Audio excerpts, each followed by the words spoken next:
지식이 힘이라면 지혜는 자유다. 윌리엄 제임스. 많은 이들이 지식을 쌓는 것을 인생의 목표처럼 여깁니다. 실제로 지식은 분명히 힘이 됩니다. 지식을 가진 사람은 문제를 해결할 수 있고 다른 사람들에게 영향력을 끼칠 수 있으며 때로는 지식이 재산보다 더 큰 무기가 되기도 합니다. 하지만 지식은 그것만으로는 불완전합니다. 지식은 방향성을 잃으면 오히려 사람을 속박할 수도 있습니다. 반대로 지혜는 단순히 아는 것을 넘어 그것을 어떻게 활용할지, 언제 내려놓을지를 아는 능력입니다. 지혜가 있으면 우리는 상황에 흔들리지 않고 더 큰 시야로 세상을 바라볼 수 있습니다. 그래서 제임스가 말한 자유란 단순히 하고 싶은 대로 사는 상태가 아니라 지혜를 통해 스스로를 다스리며 삶을 선택할 수 있는 내적 자유를 뜻합니다. 결국 삶에서 중요한 것은 아는 것이 아니라 아는 것을 바르게 사용할 줄 아는 지혜입니다. 성공은 행복의 열쇠가 아니다. 행복이 성공의 열쇠다. 알베르트 슈바이처. 우리는 흔히 성공하면 행복해질 것이다 라고 생각합니다. 좋은 직장, 높은 지위, 많은 돈을 얻어야만 비로소 행복이 찾아온다고 믿는 것이죠. 그러나 슈바이처는 그 순서를 뒤집어 말합니다. 성공이 행복을 가져오는 것이 아니라 행복한 사람이 성공한다는 것입니다. 내가 하는 일을 즐기고 작은 일에도 감사하며 하루하루를 충만하게 살아가는 사람이 결국 큰 성취를 이루게 됩니다. 왜냐하면 행복한 태도는 지속적인 동기를 만들어주고 어려움 속에서도 꺾이지 않게 하며 사람들과의 관계도 긍정적으로 이끌기 때문입니다. 행복을 나중으로 미루지 않고 지금 내 삶에서 찾아낼 때 그 태도가 결국 더 큰 성취로 이어집니다. 성공을 쫓아가며 행복을 놓치기보다 행복 속에서 성공을 길러내라는 메시지입니다. 진실은 결코 해를 끼치지 않는다. 해로운 것은 진실을 외면하는 것이다. 마르쿠스 아우렐리우스. 사람들은 종종 불편한 진실을 피하려 합니다.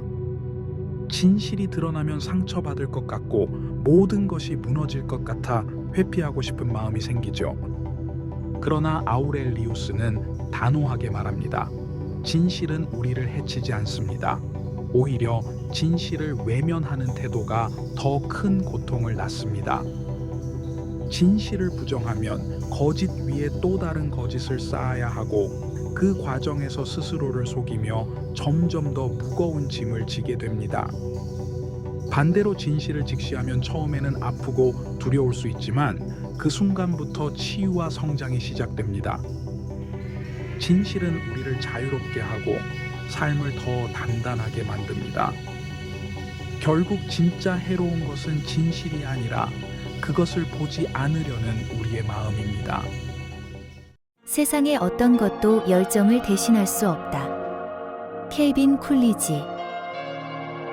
많은 사람들이 성공을 위해 재능, 운, 환경을 이야기합니다.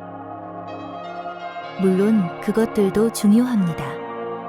그러나 쿨리지는 단호하게 말합니다. 열정을 대신할 수 있는 것은 아무것도 없다고. 열정이 없는 재능은 오래가지 못하고 열정이 없는 운은 금세 사라집니다. 열정은 우리를 다시 일어나게 하는 불씨이며 힘든 순간에도 계속 앞으로 나아가게 하는 원동력입니다. 실제로 위대한 성취를 이룬 사람들을 보면 특별한 재능 때문만이 아니라 포기하지 않고 열정을 불태웠기 때문에 가능했습니다. 열정은 단순한 감정이 아니라 방향을 잃지 않게 하고 좌절을 이겨내게 하는 삶의 에너지입니다. 그래서 우리가 어떤 일을 하든 그 안에서 열정을 발견할 때 비로소 끝까지 걸어갈 힘을 얻습니다. 당신이 무엇을 바라보는지가 아니라 그것을 어떻게 보는지가 중요하다. 헨리 데이비드 소로. 세상은 한 가지 모습만을 보여주지 않습니다.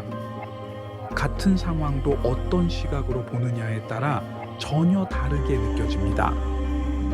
어떤 사람은 어려움 속에서 절망만을 보지만 또 다른 사람은 그 안에서 성장의 기회를 봅니다.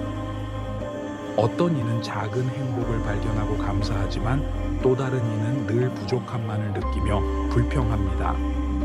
서로의 이 말은 결국 삶의 질은 외부 환경이 아니라 내 마음가짐에 달려 있다는 것을 보여줍니다. 바라보는 대상보다 중요한 건 바라보는 태도입니다. 세상을 긍정과 배움의 눈으로 볼 때 삶은 풍요로워지고 부정과 원망의 눈으로 볼 때 삶은 빈곤해집니다. 내 시선이 곧 내 세계를 만든다는 통찰을 담고 있는 말입니다. 인생은 자신을 찾는 여정이 아니라 자신을 만들어가는 여정이다. 조지 버나드 쇼. 우리는 종종 나는 진짜 어떤 사람일까? 라는 질문을 던지며 스스로를 찾아 헤매곤 합니다. 하지만 쇼는 인생을 발견의 여정이 아니라 창조의 여정이라고 강조합니다. 즉, 어딘가에 이미 완성된 나를 찾아내는 것이 아니라 내가 매 순간 내리는 선택과 행동을 통해 나라는 존재를 새롭게 써 내려간다는 것입니다. 학생은 공부와 경험을 통해 배움을 쌓으며 자신을 만들어가고 직장인은 도전과 성취 속에서 자신의 모습을 빚어갑니다. 또한 실패조차도 나를 다시 다듬어가는 과정이 됩니다. 이 말은 우리 모두에게 나는 아직 만들어지는 중이다 라는 희망을 줍니다. 인생을 창조의 무대로 바라볼 때 우리는 끊임없이 새로운 나를 설계할 수 있는 자유로운 존재가 됩니다. 강한 종이 살아남는 것도 가장 똑똑한 종이 살아남는 것도 아니다. 변화에 가장 잘 적응하는 종이 살아남는다. 찰스 다윈.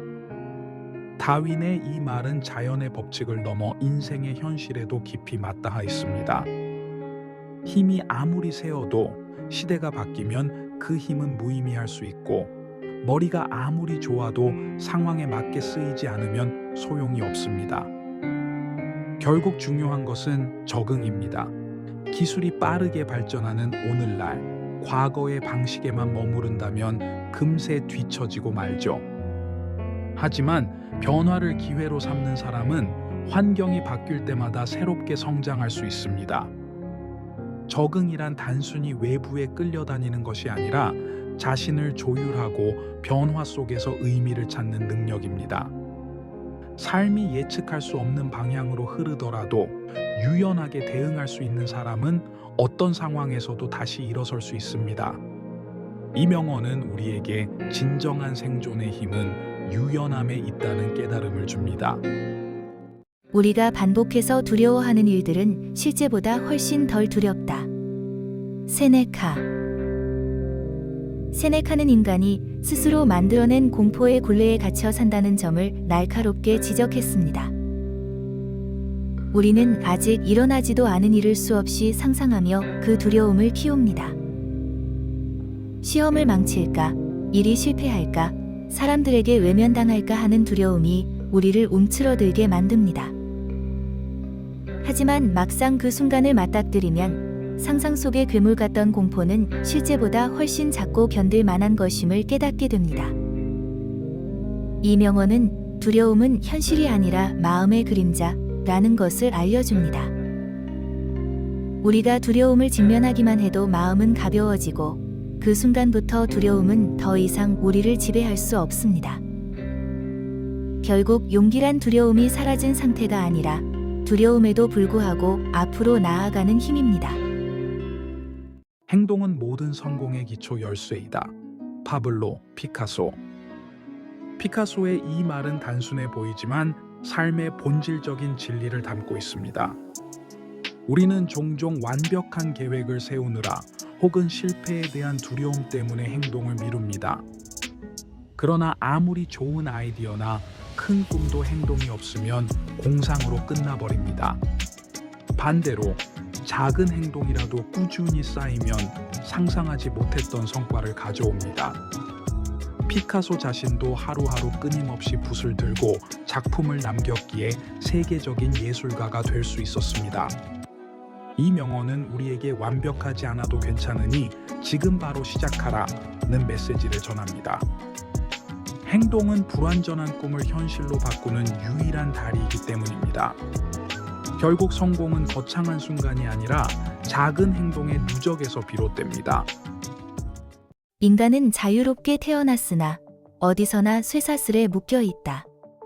자크 루소. 루소는 인간 본성이 자유로움에 있음을 강조하면서도 현실 속 인간이 수많은 제약과 속박에 묶여 있음을 지적했습니다. 사회의 규칙과 제도, 타인의 시선, 경제적 조건, 심지어는 스스로 만든 두려움까지 우리는 다양한 쇠사슬 속에 살아갑니다. 하지만 루소가 던진 이 말은 단순한 비관이 아닙니다.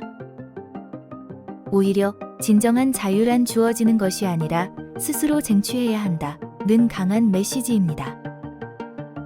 내 삶을 옥죄는 쇠사슬은 무엇인지 돌아보고 그것을 하나씩 끊어낼 용기를 가질 때 비로소 우리는 자유로워질 수 있습니다.